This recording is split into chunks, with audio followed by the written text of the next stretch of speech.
পলাশপাড়া মা সারদা রামকৃষ্ণ আশ্রম, পলাশপাড়া নদিয়া।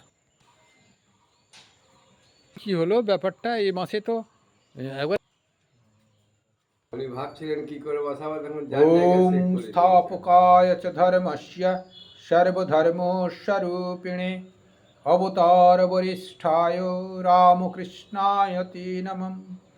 ওম জননীং শারদাং দেবীং রামকৃষ্ণং জগদ্গুরুং পাদপদ্মে তয়ো শ্রিত্বা প্রণমামি মুহুর্মুহুর্। নমঃ শ্রী জ্যোতিরাজায় विवेकानन्दशूरये सच्चिदसुखस्वरूपाय स्वामिने तपोहारिणे। ॐ गुरुर्ब्रह्मा गुरुविष्णु गुरुदेव महेश्वर गुरुर्साक्षात् परं ब्रह्म तस्मै श्रीगुरवे नमः। ॐ शरणागतदीनार्तं परित्राणं परायणे सर्वस्वार्थिहरे देवी नारायणी नमोऽस्तुते। আগামীকাল স্বামী বিবেকানন্দের প্রত্যাবর্তন দিবস।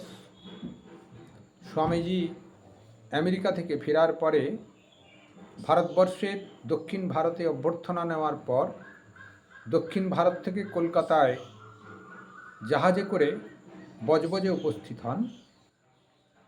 তা 18 ফেব্রুয়ারি। 19 ফেব্রুয়ারিতে একটা স্পেশাল ট্রেনেতে বজবজ থেকে শিয়ালদাহ স্টেশনে আসেন। তার আগে জানাজানি হয়ে গেছিল, অভ্যর্থনা জানিয়েছিলেন বেশ কিছু জন, 20,000 প্রায় ব্যক্তি। তারপরেই কয়েকদিন পরেই একটি বিশেষ জায়গা ঠিক করে স্বামীজির বক্তৃতা শোনা হয়েছিল। সেই কলিকাতার যে অভিনন্দন, সেই অভিনন্দন একটি রৌপ্য পাত্রে স্বামীজির হাতে অর্পণ করা, করকমলে স্বামীজির হাতে বা করকমলে অর্পণ করা হয়েছিল। এবং সেই অভিনন্দন পত্রের সাধারণ মানুষ যে অভিনন্দন দিয়েছিলেন, তার উত্তরে স্বামীজি যে কথা বলেছিলেন বা যে বক্তৃতার মূল বক্তব্য পেশ করেছিলেন, সেই বক্তব্যটুকু আপনাদের সামনে আজকে হুবহু তুলে ধরছি। তা আপনারা শ্রবণ করুন, অবশ্যই শ্রবণ করবেন, ভালো লাগবে। স্বামীজির মুখনিসৃত বক্তব্য। কলকাতা অভিনন্দনের উত্তর। স্বামী বিবেকানন্দ: মানুষ নিজের মুক্তির চেষ্টায় জগৎ প্রপঞ্চের সম্বন্ধ একেবারে ত্যাগ করিতে চায়। মানুষ নিজ আত্মীয় স্বজন, স্ত্রী পুত্র, বন্ধুবান্ধবের মায়া কাটাইয়া সংসার হইতে অতি দূরে পলাইয়া যায়। চেষ্টা করে দেহগত সকল সম্বন্ধ, পুরাতন সকল সংসার ত্যাগ করিতে। এমনকি সে নিজে যে সার্ধ ত্রিহস্ত পরিমিত দেহধারী মানুষ, ইহাও ভুলিতে প্রাণপণ চেষ্টা করে। কিন্তু তাহার অন্তরে অন্তরে সর্বদাই যে একটি মৃদু অস্ফুট ধ্বনি শুনিতে পায়, তাহা কর্ণে একটি সুর সর্বদা বাজিতে থাকে। কে যেন দিবারাত্র তাহার কানে কানে মৃদুস্বরে বলিতে থাকে, জননী জন্মভূমিশ্চ স্বর্গাদপি গরীয়সী। হে ভারত সাম্রাজ্যের রাজধানীর অধিবাসীগণ, তোমাদের নিকট আমি সন্ন্যাসীভাবে উপস্থিত হই নাই, ধর্মপ্রচারক রূপেও নহে, কিন্তু পূর্বের মতো সেই কলিকাতার বালক রূপে তোমাদের সহিত আলাপ করিতে আসিয়াছি। হে ভাতৃগণ, আমার ইচ্ছা হয় এই নগরীর রাজপথের ধূলির উপর বসিয়া বালকের মতো সরল প্রাণে তোমাদিগকে আমার মনের কথা সব খুলিয়া বলি। অতএব তোমরা যে আমাকে ভাই বলিয়া সম্বোধন করিয়াছ, সেজন্যে তোমাদিগকে আন্তরিক ধন্যবাদ জানাইতেছি। হ্যাঁ, আমি তোমাদের ভাই, তোমরা আমার ভাই। পাশ্চাত্য দেশ হইতে প্রত্যাবর্তনের অব্যবহিত পূর্বে একজন ইংরেজ বন্ধু আমাকে জিজ্ঞেস করেন, স্বামীজি, 4 বৎসর বিলাসের লীলাভূমি, গৌরবের মুকুটধারী, মহাশক্তিশালী পাশ্চাত্য দেশ ভ্রমণের পর মাতৃভূমি আপনার কেমন লাগিবে? আমি বলিলাম,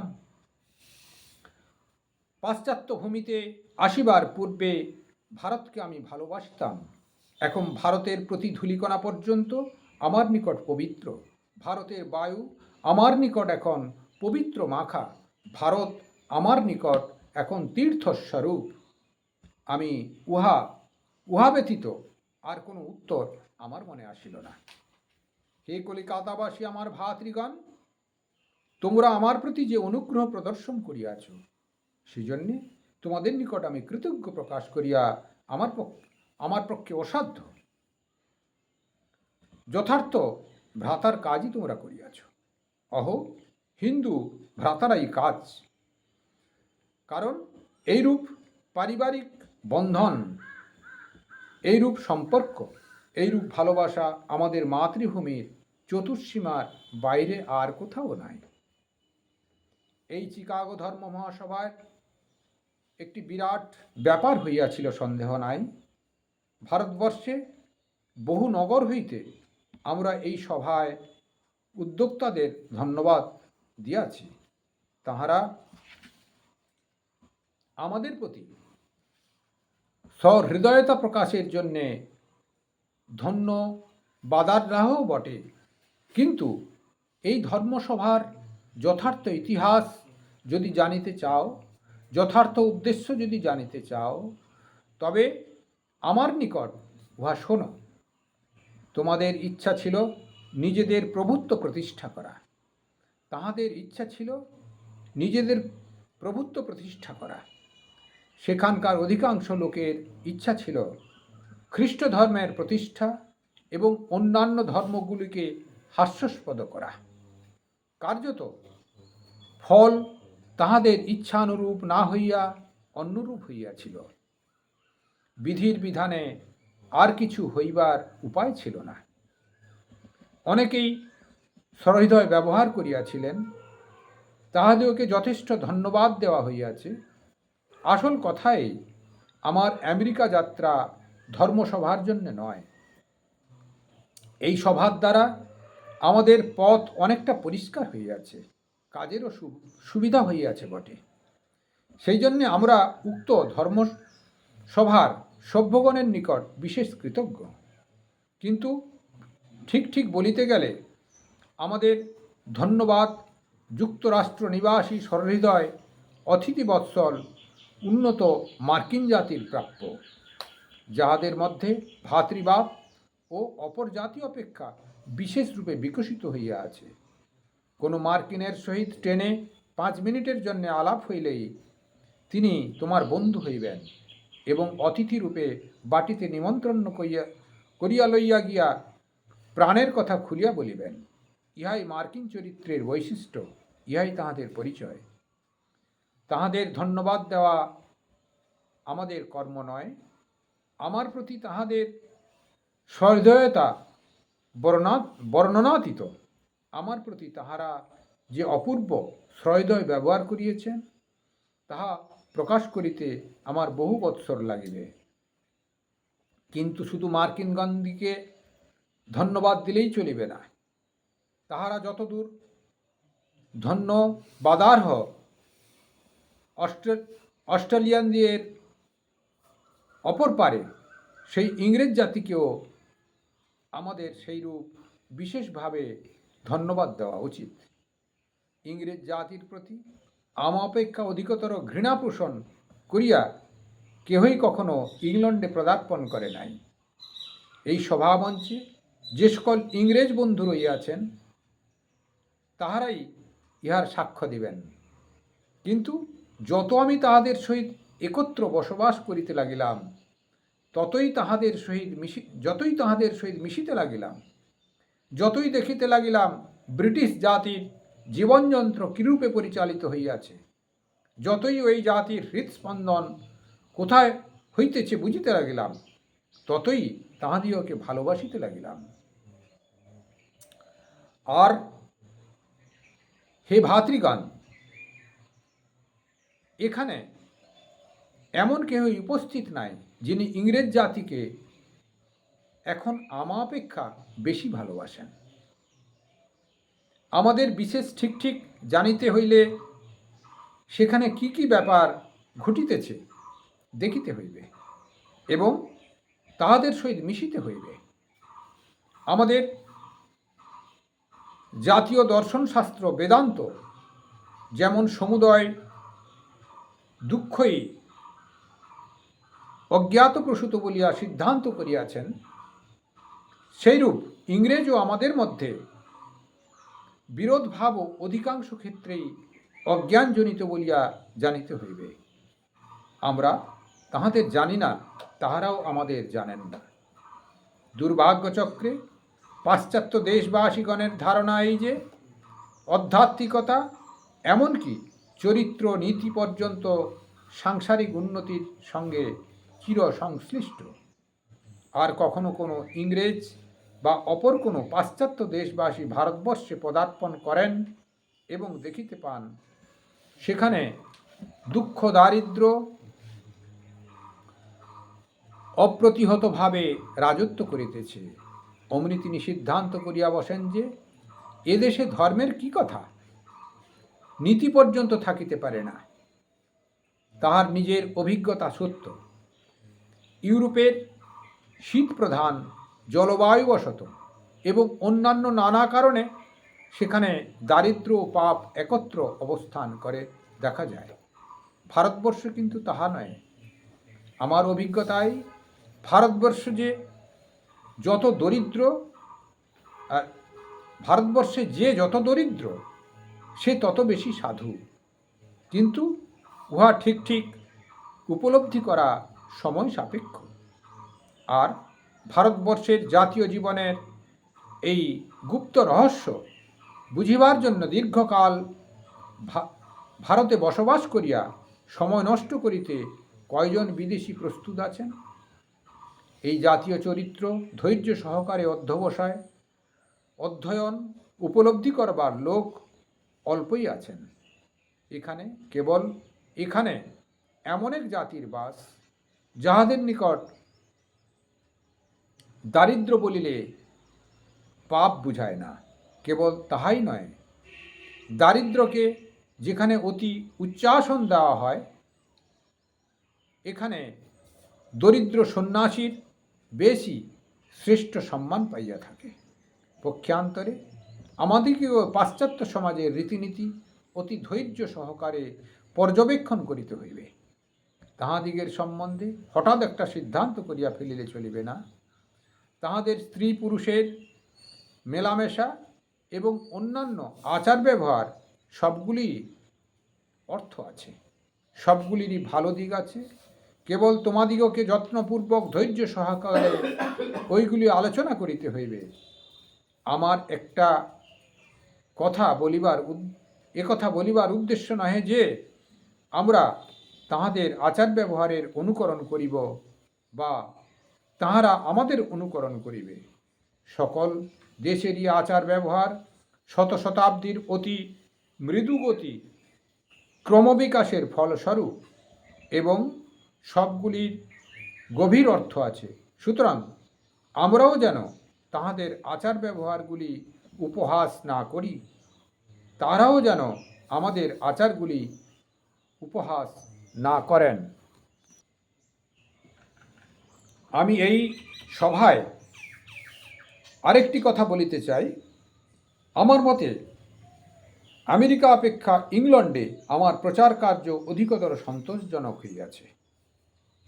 অকুত ভয়, দৃঢ় অধ্যবসায়শীল ইংরেজ জাতির মস্তিষ্কে কোনো ভাব যদি একবার প্রবেশ করাইয়া দেওয়া যায়, তাহাদের মস্তিষ্কের খুলি যদিও অন্য জাতি অপেক্ষা স্থূলতর, সহজে কোনো ভাব ঢুকিতে চায় না।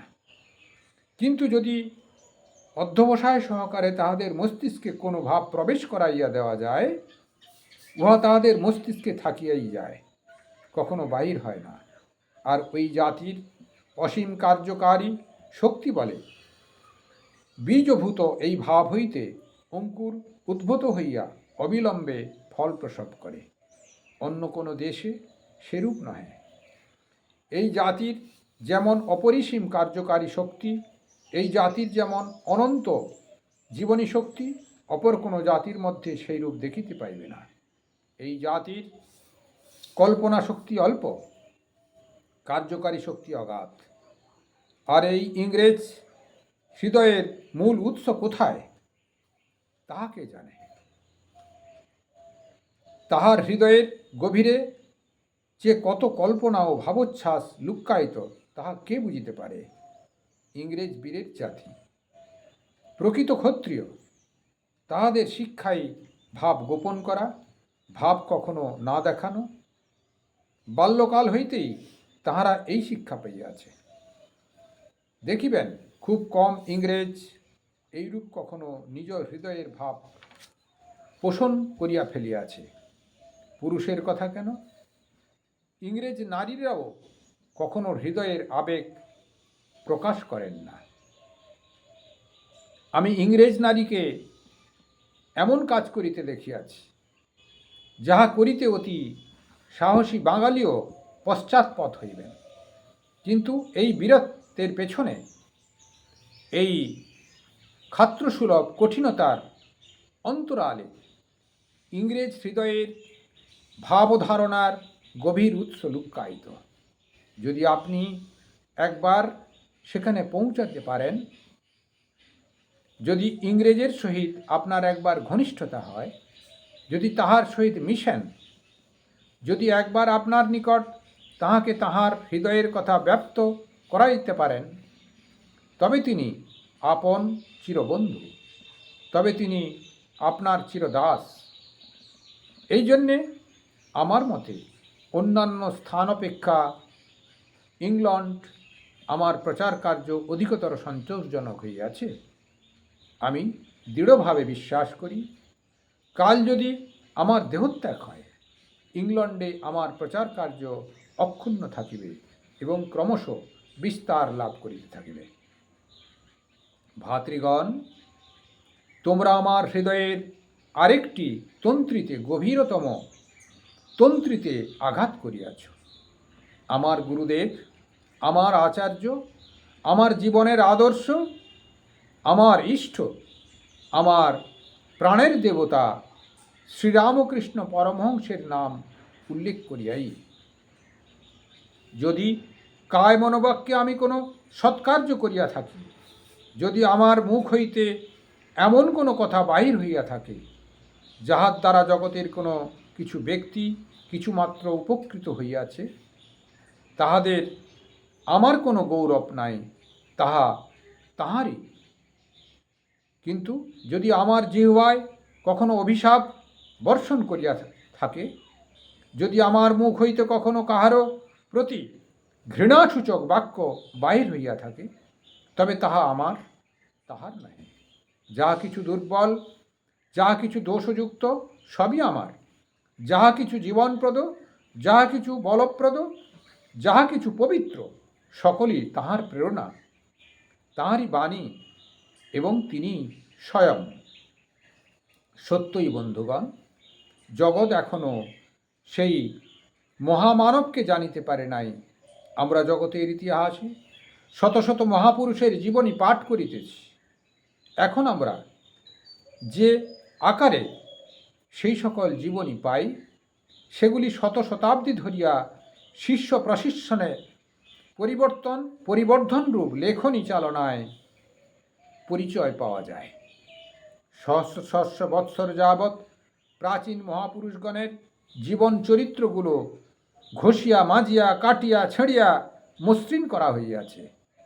কিন্তু তথাপি যে জীবন আমি স্বচক্ষে দেখিতেছি, যাহার ছায়ায় আমি বাস করিয়াছি, যাহার পদতলে বসিয়া আমি সব শিখিয়াছি, সেই রামকৃষ্ণ পরমহংসের জীবন যেমন উচ্ছ্বাস ও মহিমান্বিত, আমার মতে আর কোনো মহাপুরুষের জীবন তেমন নহে।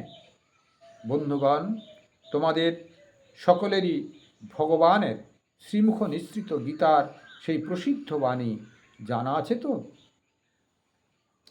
यदा यदा हि धर्मस्य ग्लानिर्भवति भारत अभ्युत्थानमधर्मस्य तदात्मानं सृजाम्यहम् परित्राणाय साधूनां विनाशाय च दुष्कृतं धर्म संस्थापनार्थाय संभवामि যুগে যুগে যখনই যখনই ধর্মের গ্লানি, অধর্মের অভ্যুত্থান হয়, তখনই আমি শরীর ধারণ করি।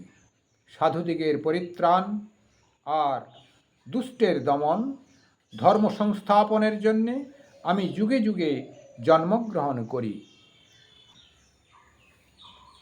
এই সঙ্গে আরেকটি কথা তোমাদেরকে বুঝিতে হইবে। বিষয়টি এখন আমাদিগের সম্মুখে উপস্থিত। এইরূপ একটি ধর্মের প্রবল বন্যা আসিবার পূর্বে সমাজের সর্বত্র এইরূপ ক্ষুদ্র ক্ষুদ্র তরঙ্গ পরস্পরার আবির্ভাব দেখিতে পাওয়া যায়। ইহাদের মধ্যে একটি তরঙ্গ প্রথমে যাহার অস্তিত্বই হয়তো কখনো চোখে পড়ে নাই, যাহাকে কেহ ভালো করিয়া দেখে নাই, যাহার গূঢ় শক্তি সম্বন্ধে কেহ স্বপ্নেও ভাবে নাই, সেইটি ক্রমশ প্রবল হইতে থাকে এবং অপর ক্ষুদ্র ক্ষুদ্র তরঙ্গগুলি যেন গ্রাস করিয়া নিজ অঙ্গে মিলাইয়া লয়। এইরূপে বিপুল ও প্রবল হইয়া উহা মহাবন্যায় পরিণত হয় এবং সমাজের উপর এইরূপ বেগে পতিত হয় যে কেহ উহার গতিরোধ করিতে পারে না। এইরূপ ব্যাপারই এক্ষণে ঘটিতেছে। যদি তোমাদের চক্ষু থাকে তবেই দেখিবে, যদি তোমাদের হৃদয় দ্বার উন্মুক্ত থাকে তবেই উহা গ্রহণ করিবে, যদি সত্য অনুসন্ধাৎসু হও তবেই উহা সত্য অনুসন্ধান করিতে পারিবে।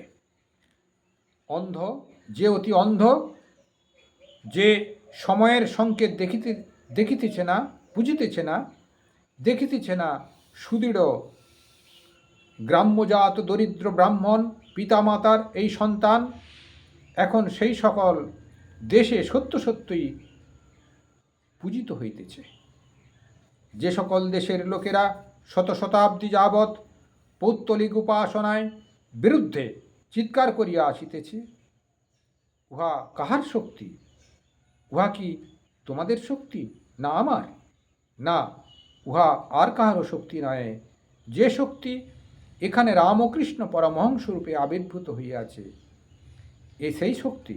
কারণ তুমি, আমি, সাধু মহাপুরুষ, এমনকি অবতারগণ সকলেই সমুদয় ব্রহ্মাণ্ডই শক্তির বিকাশ মাত্র। সেই শক্তি কোথাও বা কম, কোথাও বা বেশি, ঘনীভূত পুঞ্জীভূত। এখন আমরা সেই মহাশক্তির খেলার অন্তর্মাত্র দেখিতেছি, আরম্ভ মাত্র দেখিতেছি। আর বর্তমান যুগের অবসান হইবার পূর্বেই তোমরা ইহার আশ্চর্য, অতি আশ্চর্য খেলা প্রত্যক্ষ করিবে। ভারতবর্ষের পুনরুত্থানের জন্যে এই শক্তির বিকাশ ঠিক সময়ই হইয়াছে। যে প্রাণশক্তি ভারতকে সর্বদা সঞ্জীবিত রাখিবে, তাহার কথা সময়ে সময়ে আমরা ভুলিয়া যাই।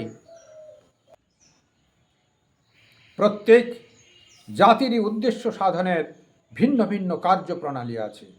কেহ রাজনীতি, কেহ সমাজ সংস্কারক, কেহ বা অপর কিছুকে প্রধান উদ্দেশ্য অবলম্বন করিয়া কাজ করিতেছে। আমাদিগের পক্ষে ধর্মের মধ্য দিয়া ছাড়া কাজ করিবার অন্য কোনো উপায় নাই। ইংরেজ রাজনীতির মাধ্যমে ধর্ম বোঝে, বোধ হয় সমাজ সংস্কারের সাহায্য মার্কিন জগতে ধর্ম বুঝিতে পারে, কিন্তু হিন্দু রাজনীতি, সমাজ সংস্কার ও অন্যান্য যাহা কিছু সবই ধর্মের ভিতর দিয়া ছাড়া বুঝিতে পারে না। জাতীয় জীবন সঙ্গীতের এইটি যেন প্রধান সুর, অন্যগুলি যেন তাহারই একটু বৈচিত্র্য মাত্র। আর ওইটি নষ্ট হইবার আশঙ্কা হইয়াছিল। আমরা যেন আমাদের জাতীয় জীবনের এই মূল ভাবটিকে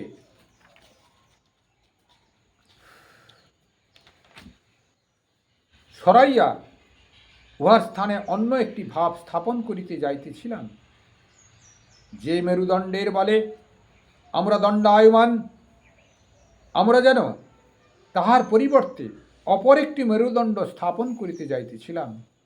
আমাদের জাতীয় জীবনের ধর্মরূপ মেরুদণ্ডের স্থানে আমরা রাজনীতিরূপ মেরুদণ্ড স্থাপন করিতে যাইতেছিলাম। যদি আমরা ইহাতে কৃতকার্য হইতাম, তবে আমাদের সমূলে বিনাশ হইত, এটা জানিবে। কিন্তু তাহা তো হইবার নয়। তাই এই মহাশক্তির প্রকাশ হইয়াছিল। এই মহাপুরুষকে যেভাবেই লও, তাহা আমি গ্রাহ্য করি না। তাহাকে কতকটা ভক্তি শ্রদ্ধা করো, তাহাতেও কিছু আসে যায় না। কিন্তু আমি জোর করিয়া বলিতেছি, কয়েক শতাব্দী যাবৎ ভারত এইরূপ অদ্ভুত মহাশক্তির বিকাশ আর কখনো দেখে নাই।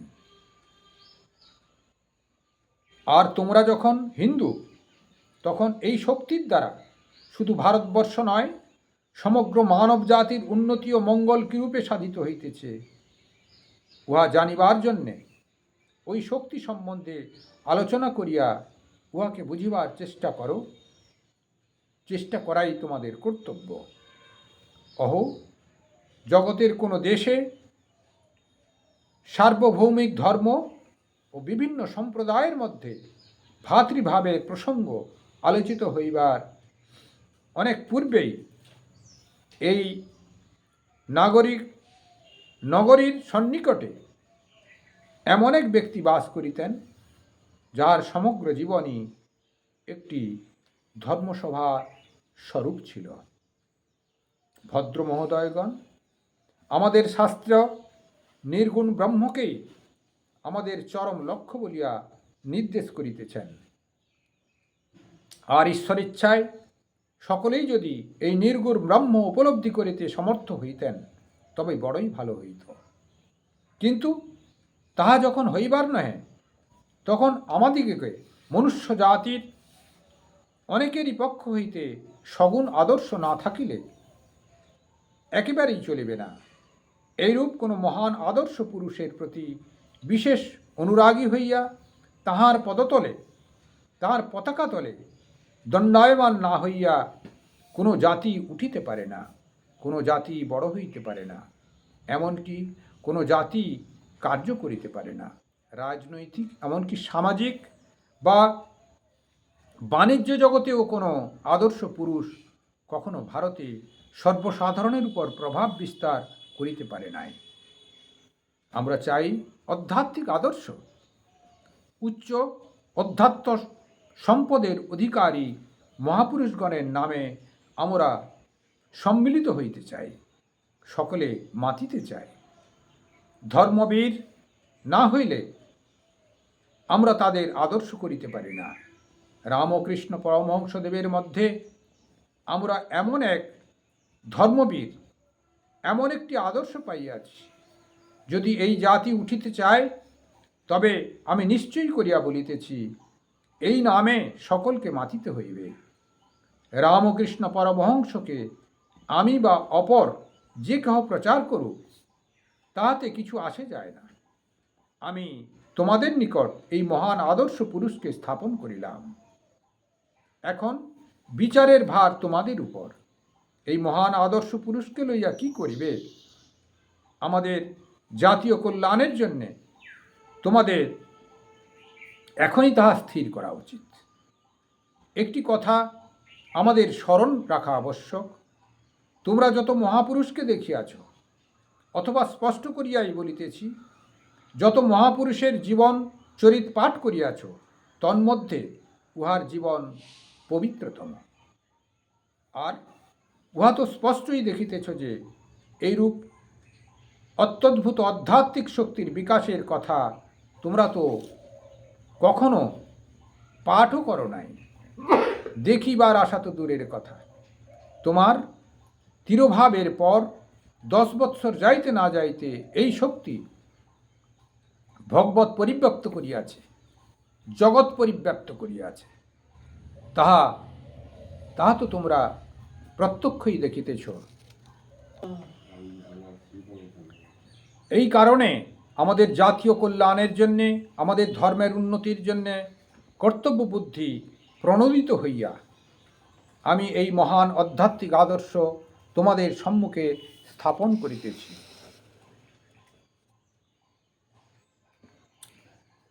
আমাকে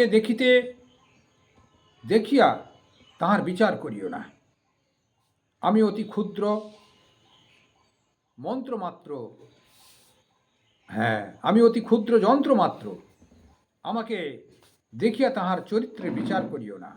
তাহার চরিত্র এত উন্নত ছিল যে আমি অথবা তাহার অপর কোনো শিষ্য যদি শত শত জীবনব্যাপী চেষ্টা করি, তথাপি তিনি যথার্থ যাহা ছিলেন তাহার কোটি ভাগের এক ভাগও তুল্য হইতে পারিব না। তোমরা এই বিচার করো, তোমাদের অন্তরের অন্তঃস্থলে যিনি সনাতন সাক্ষীস্বরূপ বর্তমান আছেন, আমি আন্তরিকভাবে প্রার্থনা করিতেছি সেই রামকৃষ্ণ পরমহংস আমাদের জাতির কল্যাণের জন্যে, আমাদের দেশের উন্নতির জন্যে, সমগ্র মানব জাতির হিতের জন্যে তোমাদের হৃদয় খুলিয়া দিন। আর তোমরা কিছু করিও না যে মহাযুগ যুগান্তর অবশ্যম্ভাবিক, তার সহায়তার জন্যে তিনি তোমাদিওকে অকপট ও দৃঢ়ব্রত করুন। তোমার আমার ভালো লাগুক বা নাই লাগুক, এই জন্যে প্রভুর কাজ আটকাইয়া থাকে না। তিনি সামান্য ধূলি হইতেও তাহার কাজের জন্যে শত সহস্র কর্মী সৃষ্টি করিতে পারেন। তাহার অধীনে থাকিয়া কাজ করা তো তোমাদের পক্ষে সৌভাগ্য ও গৌরবের বিষয়। এইরূপ ভাব চারিদিকে ছড়াইতে থাকো। তোমরা বলিয়াছ তোমাদিওকে সমগ্র জগৎ জয় করিতে হইবে। হ্যাঁ, আমাদিওকে তাহা করিতেই হইবে। ভারতকে অবশ্যই পৃথিবী জয় করিতে হইবে। ইহা অপেক্ষা নিম্নতর আদর্শে আমি কখনো সন্তুষ্ট হইতে পারি না। আদর্শটি তো হয়তো খুব বড় হইতে পারে, তোমাদের অনেকের একথা শুনিয়া আশ্চর্য বোধ হইতে পারে, কিন্তু তথাপি ইহাই আমাদিওকে আদর্শ করিতে হইবে। আমাদিওকে সমগ্র জগৎ জয় করিতে হইবে, নতুবা মরিতে হইবে। ইহা ছাড়া আর কোনো পথ নাই। বিস্তারী জীবনের চিহ্ন আমাদিওকে ক্ষুদ্র গণ্ডির বাইরে যাইতে হইবে, হৃদয়ের প্রসার করিতে হইবে। আমাদিওকে যে জীবন আছে তাহা দেখাইতে হইবে, নতুবা আমরা অতি হীন অবস্থায় পচিয়া মরিব, আর অন্য কোনো উপায় নাই। দুইয়ের মধ্যে একটা স্থির করো, হয় বাঁচো না হয় মরো। সামান্য বিষয় লইয়া আমাদের দেশে কলহের কথা কাহারও অবিদিত নয়। কিন্তু আমার কথা শোনো, উহা সব দেশেই আছে। রাজনীতি যে সকল জাতির জাতীয় জীবনের মেরুদণ্ড, সেই সকল জাতি আত্মরক্ষার জন্য বৈদেশিক নীতি অবলম্বন করিয়া থাকে। যখন তাহাদের নিজ দেশে পরস্পরের মধ্যে গৃহবিবাদ আরম্ভ হয়, তখন তাহারা কোনো বৈদেশিক জাতির সহিত বিবাদের সূচনা করে, অমনি গৃহবিবাদ থামিয়া যায়। আমাদেরও গৃহবিবাদ আছে, কিন্তু উহা থামিবার কোনো বৈদেশিক নীতি নাই। জগতের সমগ্র জাতির মধ্যে আমাদের শাস্ত্রে নিবদ্ধ সত্যসমূহের প্রচারই আমাদের সনাতন বৈদেশিক নীতি হোক। উহা যে আমাদিগকে একটি অখণ্ড জাতিরূপে মিলিত করিবে, তাহা কি অন্য কোনো প্রমাণ চাই? তোমাদের মধ্যে যাহারা রাজনীতির ঘেঁষা, তাহাদিওকে আমি এই প্রশ্ন জিজ্ঞাসা করিতেছি। অদ্যকার সভাই যে এ বিষয়ে চূড়ান্ত প্রমাণ। দ্বিতীয়ত, এই সব স্বার্থের বিচার ছাড়িয়া দিলেও আমাদের পেছনে নিঃস্বার্থ মহান জীবন্ত দৃষ্টান্ত সকল রহিয়াছে। ভারতের পতন ও দুঃখ দারিদ্র্যের অন্যতম প্রধান কারণ এই যে ভারত নিজ কর্মক্ষেত্র সংকুচিত করিয়াছিল, শামুকের মতো দরজায় খিল দিয়া বসিয়াছিল। আর যে তর অন্যান্য সত্য পিপাসু জাতির নিকট নিজ রত্ন ভাণ্ডার, জীবনপ্রদ সত্যরত্নের ভাণ্ডার উন্মুক্ত করে নাই। আমাদের পতনের অন্যতম প্রধান কারণ এই যে আমরা বাইরে যাইয়া অপর জাতির সহিত নিজেদের তুলনা করি নাই। আপনারা সকলেই জানেন যে যেদিন হইতে রাজা রামমোহন রায় এই সংকীর্ণতার বেড়া ভাঙিলেন, সেই দিন হইতেই ভারতের সর্বত্র আজ আজ যে একটু স্পন্দন, একটু জীবন অনুভূত হইতেছে, তাহা আরম্ভ হইয়াছে মাত্র। সেই দিন হইতেই ভারতবর্ষের ইতিহাস অন্য পথ অবলম্বন করিয়াছে এবং ভারত এখন ক্রমবর্ধমান গতিতে উন্নতির পথে চলিয়াছে। অতীতকালে যদি ক্ষুদ্র ক্ষুদ্র স্রোতস্বিনী দেখা গিয়া থাকে, তবে জানিবে এখন উহা বন্যা আসিতেছে, আর কেহই তাহা গতিরোধ করিতে পারিবে না। অতএব আমাদিগকে বিদেশ যাইতে হইবে, আর আদান প্রদানই অভ্যুত্তয়ের মূল মন্ত্র। আমরা কি চিরকালই পাশ্চাত্যের পদতলে বসিয়া সব জিনিস, এমনকি ধর্ম পর্যন্ত শিখিব? না, অবশ্যই তাহাদের নিকট আমরা কলকব্জা শিখিতে পারি, আরও অন্যান্য অনেক জিনিস শিখিতে পারি, কিন্তু আমাদেরও তাহাদের কিছু শিখাইতে হইবে। আমরা তাহাদিওকে আমাদের ধর্ম, আমাদের গভীর আধ্যাত্মিকতা শিখাইব। জগৎ পূর্ণাঙ্গ সভ্যতার অপেক্ষায় রইয়াছে। পূর্বপুরুষগণের নিকট হইতে উত্তরাধিকার সূত্রে ভারত যে ধর্মরূপ অমূল্য রত্ন পাইয়াছে, তাহার দিকে জগৎ সতৃষ্ণ নয়নে চাহিয়া আছে।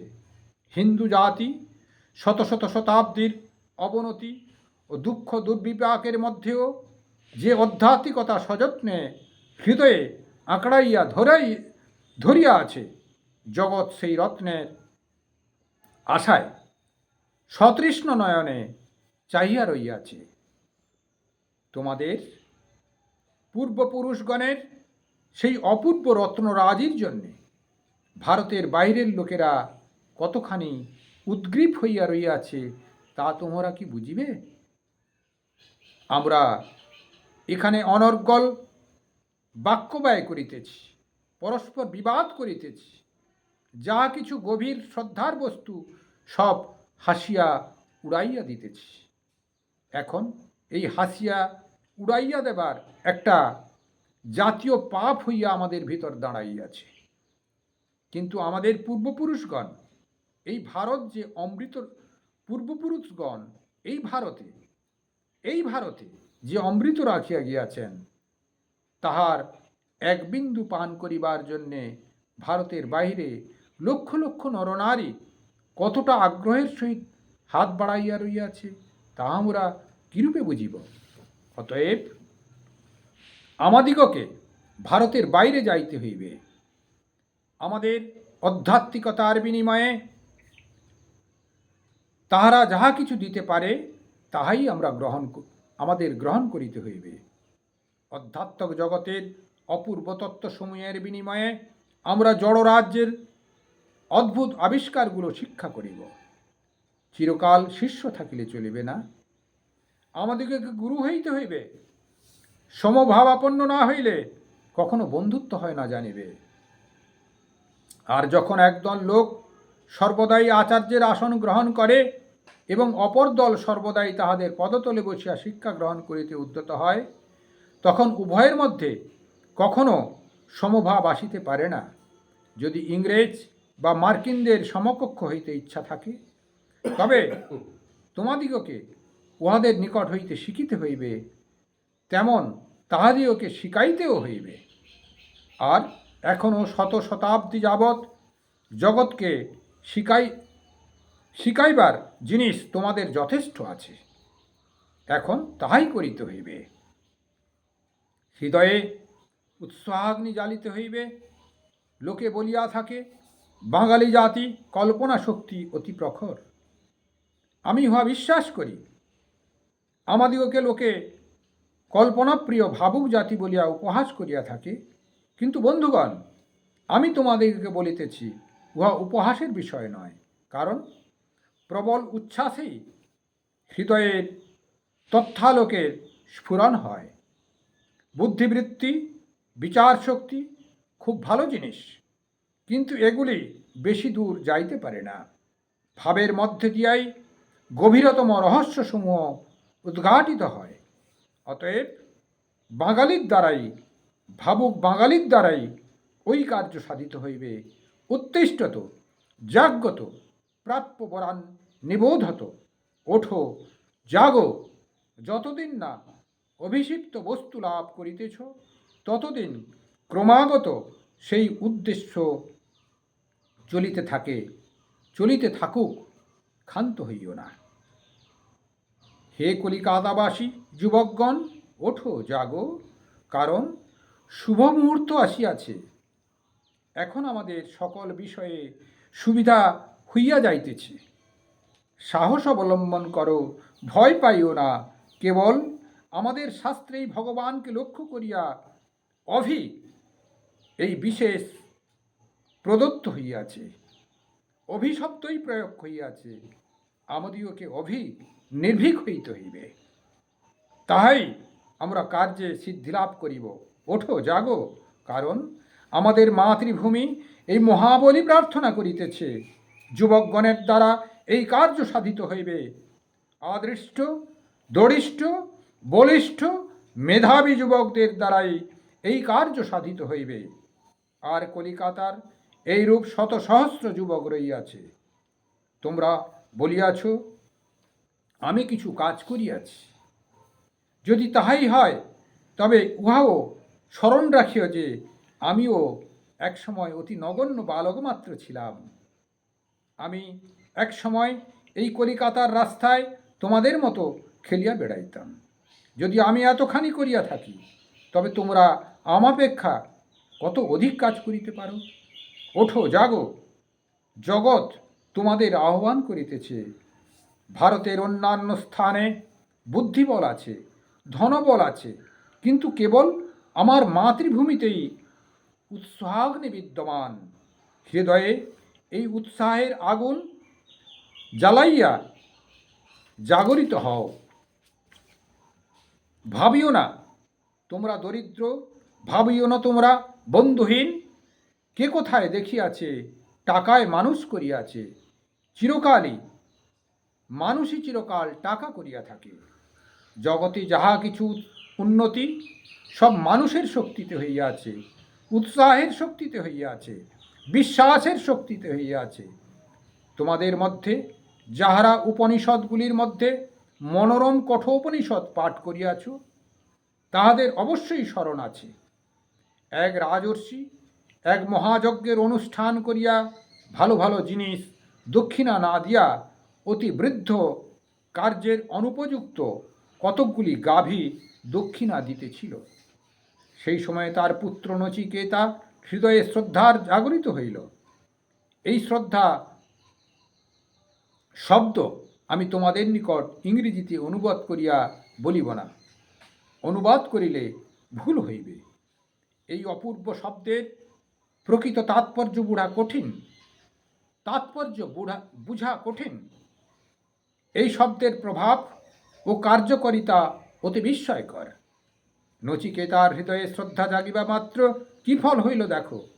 শ্রদ্ধা জাগিবা মাত্রই নচিকেতার মনে হইল, আমি অনেকের মধ্যে প্রথম, অনেকের মধ্যে মধ্যম, অধম আমি কখনোই নই।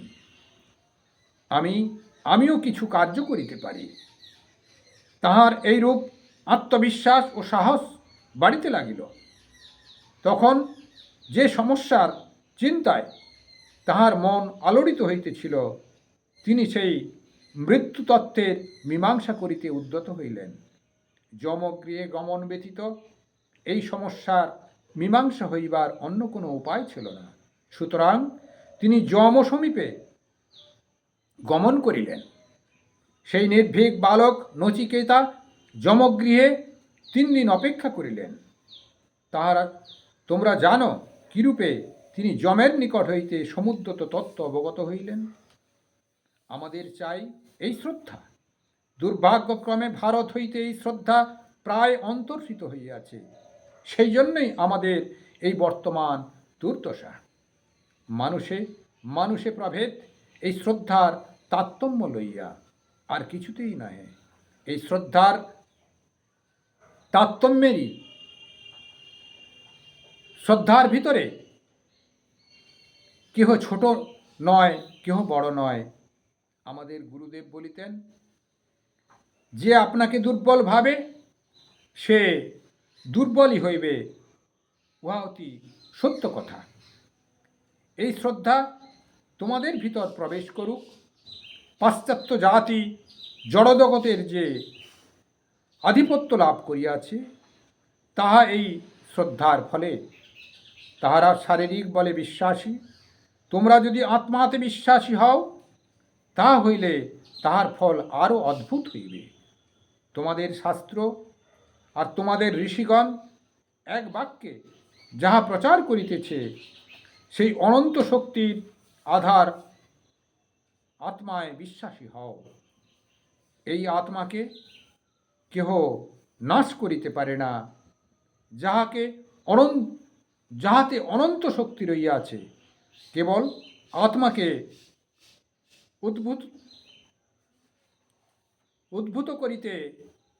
উদ্বুদ্ধ করিতে হইবে।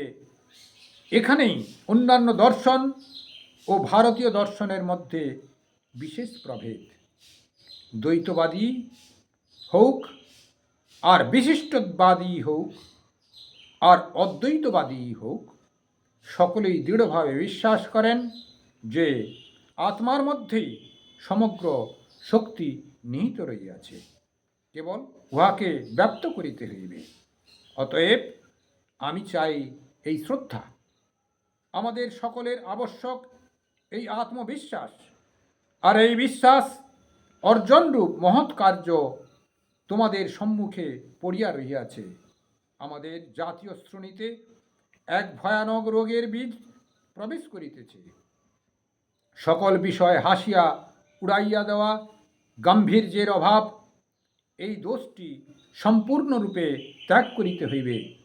বীর হও, শ্রদ্ধাসম্পন্ন হও, আর যাহা কিছু সব আসিবে।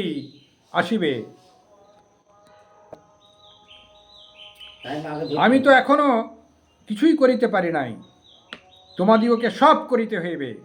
যদি কাল আমার দেহত্যাগ হয়, সঙ্গে সঙ্গে এই কার্য লোপ পাইবে না। আমার দৃঢ় বিশ্বাস, জনসাধারণের মধ্য হইতে সহস্র সহস্র ব্যক্তি আসিয়া এই ব্রত গ্রহণ করিবে, এবং এই কার্যে এতদূর উন্নতি ও বিস্তার হইবে যে আমি তাহা কখনো কল্পনাও করিতে পারি নাই। আমার দেশের উপর আমি বিশ্বাস রাখি, বিশেষত আমার দেশের যুবক দলের উপর। বঙ্গীয় যুবকগণের স্কন্ধে অতি গুরুভার অর্পিত হইল, আর কখনো কোনো দেশের যুবক দলের উপর এত গুরুভাব পড়ে নাই। আমি প্রায় গত 10 বৎসর যাবৎ সমগ্র ভারতবর্ষ ভ্রমণ করিয়াছি। উহাতে আমার দৃঢ় প্রতীত হইয়াছে যে বঙ্গীয় যুবকগণের ভিতর দিয়াই এই শক্তি প্রকাশিত হইবে, যাহা ভারতকে তাহার উপযুক্ত আধ্যাত্মিক অধিকারে পুনঃপ্রতিষ্ঠিত করিবে। নিশ্চয় বলিতেছি, এই হৃদয়বান উৎসাহী বঙ্গীয় যুবকগণের মধ্য হইতেই শত শত বীর উঠিবে, যাহারা আমাদের পূর্বপুরুষগণের প্রচারিত সনাতন আধ্যাত্মিক সত্য প্রচার করিয়া ও শিক্ষা দিয়া জগতের এক প্রান্ত হইতে অপর প্রান্ত, এক মেরু হইতে অপর মেরু পর্যন্ত ভ্রমণ করিবে। তোমাদিওকে তোমাদের সম্মুখে এই মহান কর্তব্য রহিয়াছে। অতএব আরেকবার তোমাদিগকে এই মহতি বাণী আমি উচ্চারণ করিয়া শোনাইতেছি। উত্তিষ্ঠত জাগ্রত প্রাপ্য পরান্নিবোধত। স্মরণ করাইয়া দিয়া আমার কর্তব্য শেষ করিতেছি। ভয় পাইও না, কারণ মনুষ্য জাতির ইতিহাসে দেখা যায়, যত কিছু শক্তির প্রকাশ হইয়াছে সবই সাধারণ লোকের ভিতরে। জগতের যত বড় বড় প্রতিভাশালী পুরুষ জন্মগ্রহণ করিয়াছেন সবই সাধারণ লোকের মধ্য হইতে, আর ইতিহাসে একবার যাহা ঘটিয়াছে পুনরায় তাহা ঘটিবে। কিছুতেই ভয় পাইও না, তোমরা অদ্ভুত অদ্ভুত কার্য করিবে।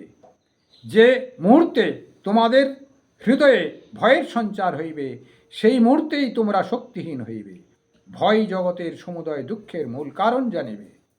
ভয় সর্বাপেক্ষা বড় কুসংস্কার। নির্ভীক হইলে মুহূর্ত মধ্যেই স্বর্গ আমাদের করতলগত হয়। অতএব উত্তিষ্ঠত জাগ্রত, প্রাপ্য পরাণ নিবোধত। ভদ্র মহোদয়গণ, আপনারা আমার প্রতি যে অনুগ্রহ প্রদর্শন করিয়াছেন, সেই জন্য আপনাদিগকে পুনরায় ধন্যবাদ দিতেছি। আমি আপনাদিগকে কেবল বলিতে পারি, আমার ইচ্ছা, আমার প্রবল ঐকান্তিক ইচ্ছা, আমি যেন জগতের সর্বোপরি আমার স্বদেশের ও স্বদেশবাসীগণের যৎসামান্য সেবায় লাগিতে পারি। স্বামী বিবেকানন্দ এই 19 ফেব্রুয়ারি কলকাতায় অভিনন্দনের উত্তরে এইটি প্রবচন করেছিলেন, বক্তব্য রেখেছিলেন। এই বক্তব্য আমরা প্রত্যেকেই শ্রবণ করব, অনুসরণ করব, তাতে আমাদের কল্যাণ ছাড়া অকল্যাণ হবে না। আশা করি সকলে ভালো থাকবেন, সকলের কল্যাণ হোক। সর্বে ভবন্তু সুখিনঃ, সর্বে সন্তু নিরাময়া, সর্বে ভদ্রাণি পশ্যন্তু, মা কশ্চিৎ দুঃখমাং ভবেৎ।